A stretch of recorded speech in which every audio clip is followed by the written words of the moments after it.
Before I tell you what happened, you should know a bit about me. I'm Olivia, a girl who always felt she was born for the spotlight rather than a classroom. I've always been obsessed with beauty and style, convinced that my talent for hair would be my golden ticket to a fabulous life. I'm the kind of person who follows her heart and maybe a bit of my ego, which is why I ditched my small hometown and those boring school books to prove to my parents that I could become a star stylist in the big city. I guess you could say I'm a dreamer with a lot of confidence, even if things don't always go exactly as planned. It all started at the hair salon where I work. Honestly, it had been such a busy day, but I didn't mind because I was convinced everything was going great thanks to my amazing hairstyling talent. I remember spinning a client's chair around to face the mirror with a huge smile, expecting her to be in awe of my work. Instead, the young girl looked at her reflection in total shock and started screaming, asking me what on earth I had done to her hair. I tried to stay calm and told her that platinum blonde was the latest trend, and that I thought it looked great. She didn't let me finish, though. She shouted that she had asked for brown,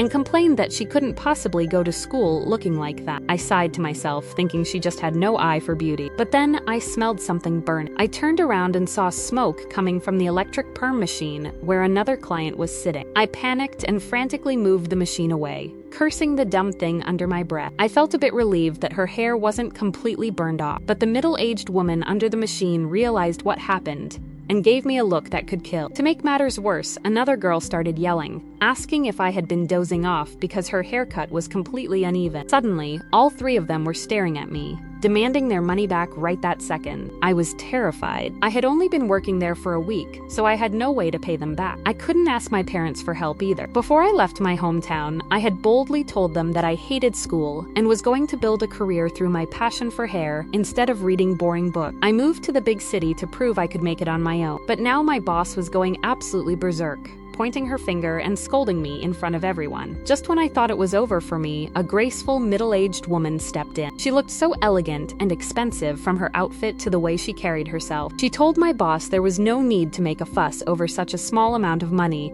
and said she would pay for everything on my behalf. Then she looked at me and said she could see I had a keen eye for beauty. She mentioned that the only thing I was missing was guidance from an experienced mentor, and she happened to know just the person. The next thing I knew, I was sitting in a luxury car with her. I could hardly breathe because she told me that Mr. Fullington, the best hairstylist in the world, was going to be my mentor. It felt like a dream. This amazing lady had actually decided to adopt me. I figured she must have liked how determined I was to follow my dreams despite the struggle. She and her millionaire husband couldn't have kids, so they took me in as their own. I started calling her mom right away. It was truly the best thing that had ever happened to me. As we drove, she tucked a strand of my hair back and told me that school wasn't the only way to succeed. She said that with my talent, the road to the top could be much shorter than I thought. I just looked at her, feeling so hopeful and excited for my new life. I couldn't believe how kind my foster parents were until I stood right in front of my new bedroom. As I opened the door and stepped inside, I felt like a literal prince. The room was huge, featuring a gigantic bed with the smoothest satin sheets I had ever felt, and there was even a walk-in closet that seemed to go on forever. To make things even better, they had arranged for a professional makeup artist and a stylist to spend the whole day just helping me look fabulous. Living the life of a rich kid was so sweet that I almost got lost in. I was so immersed in the luxury that I nearly forgot the main reason I had agreed to all of this in the first place: the hairstyling course with Mr. Fullington. One evening at dinner, I decided to bring it up. I felt a bit timid, but I told my new mom and dad that while I knew they were busy, I had been waiting for a long time and was starting to wonder if Mr. Fullington had forgotten about our appointment. My foster dad looked at me sympathetically and explained that the poor man had been sick, so his entire schedule had been pushed back until next month. My foster mom then chimed in, telling me not to worry. She suggested that in the meantime, I should attend some fancy parties on their behalf. She said it would be a great chance for me to expand my social circle and learn how to make money from the best people in the business. That sounded pretty good to me. I figured if I could make a lot of money on my own, my real parents would finally have to take me seriously and stop their annoying demands for me to go back to school. As soon as I arrived at the first outdoor party, I was swamped. All these new people gathered around me, showering me with compliments on how beautiful I looked. It felt like the rich guys there were going crazy for me, and I instantly became the center of attention. A guy named Bruce came up and introduced himself as the son of a CEO of a top media corporation. He told me that my exquisite face was made for the big screen, and even suggested I should play the leading role in their new movie. I had never thought about acting before,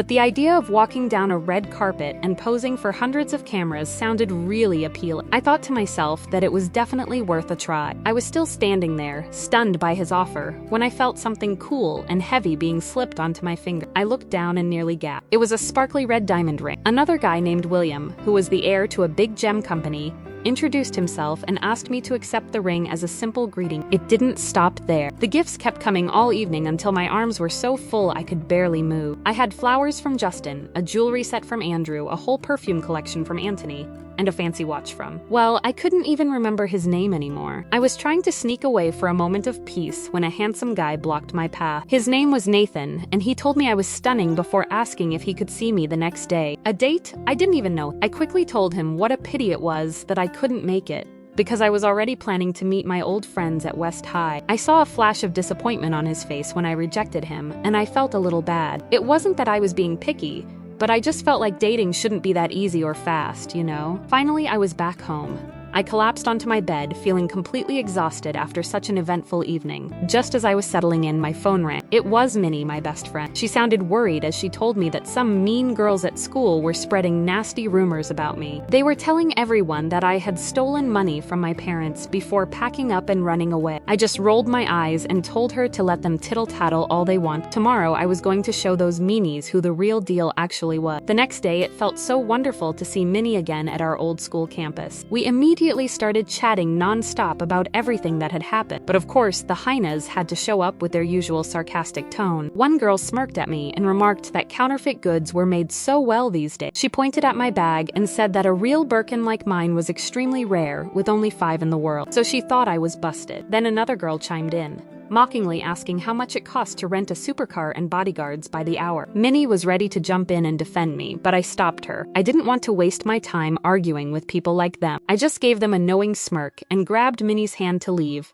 but she suddenly pointed toward the sky and told me to look. I looked up and saw an airplane flying incredibly close. It was writing something in the air with white smoke. First an O, then an L, then an I. It was actually spelling out my name. I had only ever seen things like that in movies. I gasped in shock as the plane landed right there, and stepping out of the cockpit was Nathan, the guy from the party. It turned out he was the youngest pilot in America and wanted to impress me with this grand gesture after I had rejected him. He told me that flying was his passion and that he wanted to be my personal pilot, taking me wherever I wanted to go. I was stunned. I couldn't decide what felt better, having a handsome guy go to such lengths for me, or seeing the shock, open-mouthed looks on my fake friends' faces. Later that day, I was back in my bedroom, but I wasn't as happy as I should have been. As I sat there surrounded by a mountain of expensive gifts, I couldn't shake off an uneasy feeling. Being the center of attention was cool, but I kept thinking about something Minnie had asked me. She had wondered if these people were really generous enough to give me all these things without wanting anything in return. I decided she was right and that I shouldn't accept such pricey items. I started putting everything back into their boxes to return them, but my foster mom walked in and stopped me. She told me that in their society, returning gifts was considered a huge insult. I sighed, realizing how complicated the world of the rich really was. I listened to her and gave up on the idea of sending the presents back, but I felt like I should at least return the favor by spending some time with them. I decided the first person I should meet was Nathan,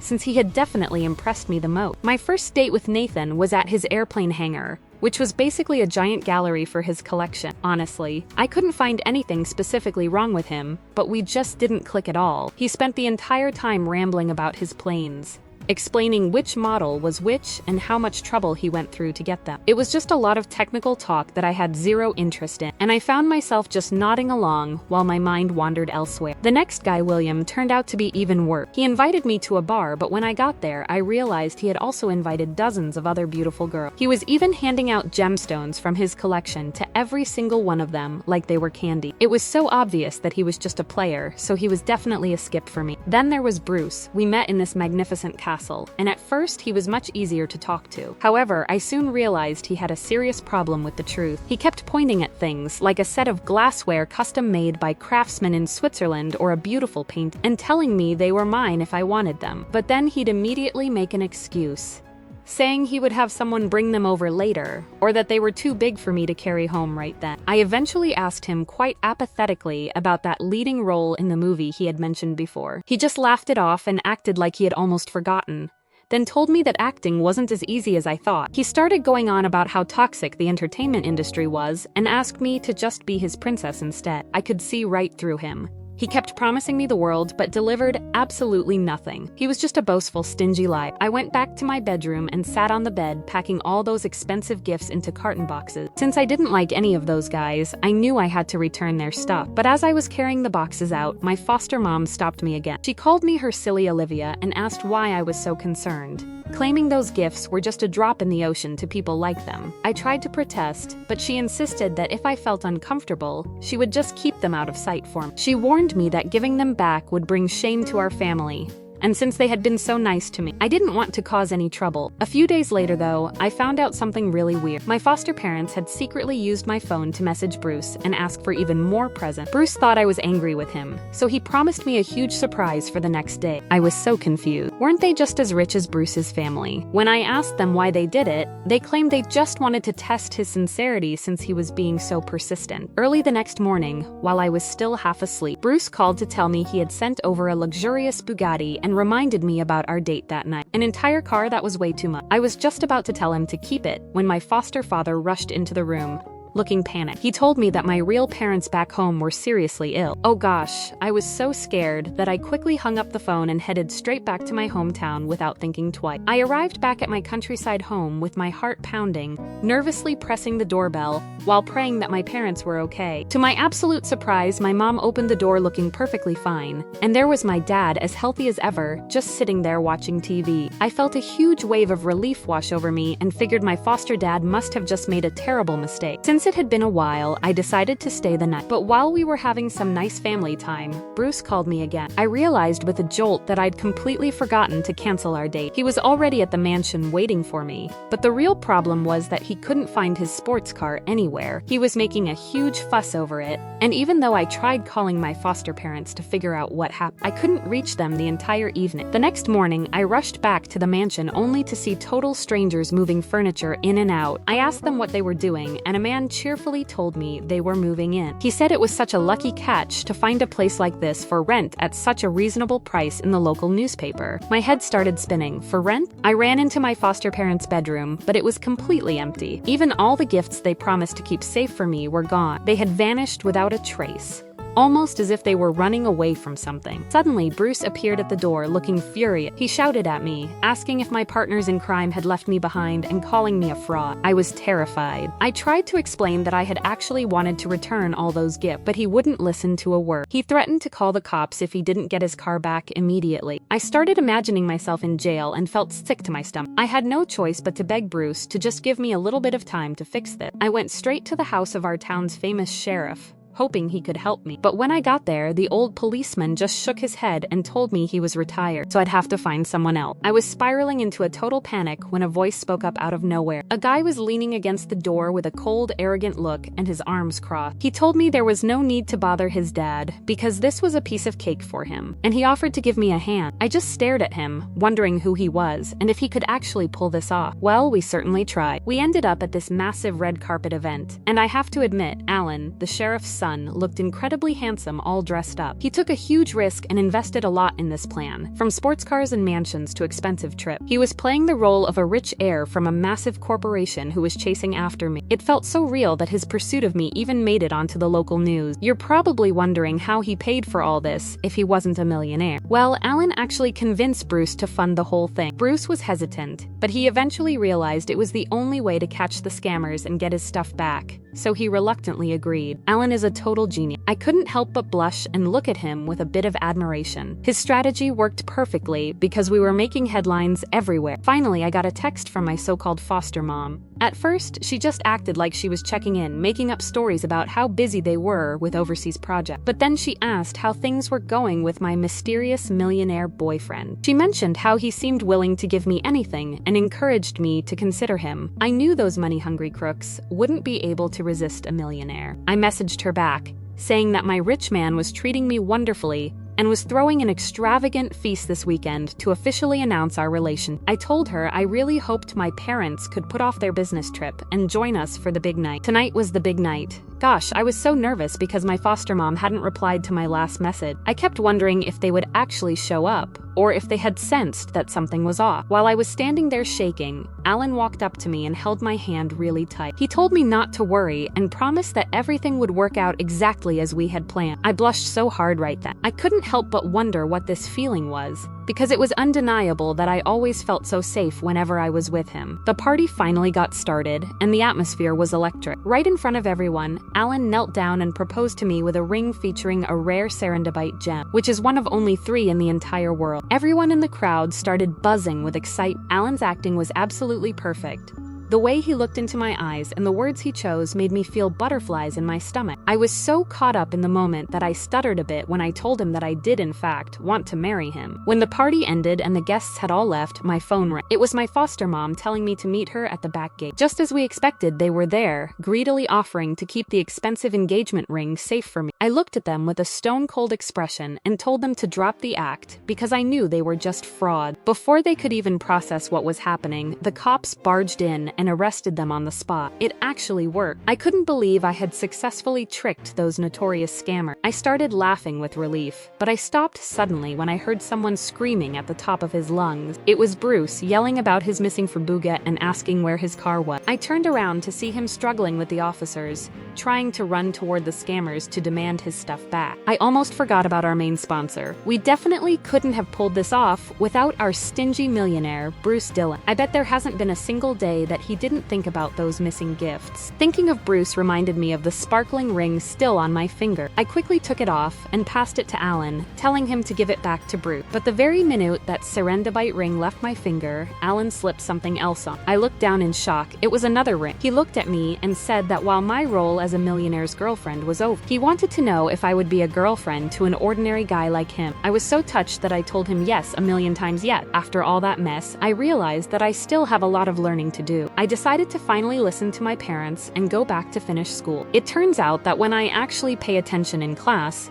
things are actually pretty interesting. Minnie is still my amazing best friend, and she even lets me have free reign to experiment with new styles on her hair, even if they turn out a little funny sometimes. And of course, I still have my cute future detective by my side. I love playing with Alan's hair, and the other day, I leaned in and whispered that it was time for him to change his hairstyle. I was so excited to get to work on him, even though he just sat there frowning with a bit of reluctance. I guess some things never change.